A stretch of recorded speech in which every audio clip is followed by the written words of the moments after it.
Syria एक प्राचीन देश जहां इंसानी अस्तित्व 7 लाख साल पुराना है, आज बर्बादी की कगार पर खड़ा है। यहाँ इमारतें जमींदोज हो चुकी हैं और हर जगह खंडहर नजर आते हैं। इस देश की त्रासदी का इतिहास कई शताब्दियों पुराना है। एक समय था जब सीरिया दुनिया की सबसे प्राचीन सभ्यताओं का केंद्र था, लेकिन अब ये एक युद्धग्रस्त भूमि बन गया। सीरिया में विद्रोही गुटों के हमले में 89 लोग मारे गए। विद्रोही गुटों ने सीरियाई आर्मी के बेस पर कब्जा कर लिया।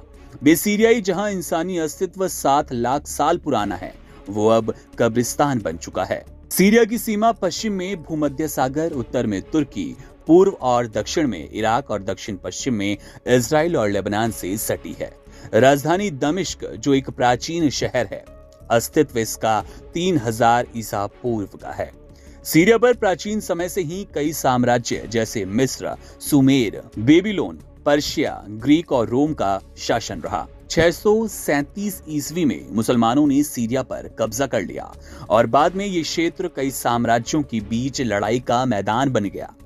प्रथम विश्व युद्ध के बाद फ्रांस और ब्रिटेन ने सीरिया को ऑटोमन साम्राज्य से अलग कर दिया और 1920 में फ्रांस ने सीरिया और लेबनान पर कब्जा किया। इससे सीरिया में विद्रोह शुरू हुआ और 1925 से 27 तक ग्रेट सीरियन रिवॉल्यूशन हुआ। 1946 में सीरिया को स्वतंत्रता मिली, लेकिन फ्रांस की सेना और आर्थिक प्रभाव के कारण ये पूरी तरह से आजाद नहीं हो पाया। 1963 में हाफिज अल असद ने सैन्य तख्तापलट किया और आपातकाल लागू कर, जिसके बाद सीरिया में सैन्य शासन स्थापित हो गया। 2000 में हाफिज अल असद की मृत्यु के बाद उनके बेटे बशर अल असद ने राष्ट्रपति का पद संभाला। बशर का शासन तानाशाही का रूप ले चुका था।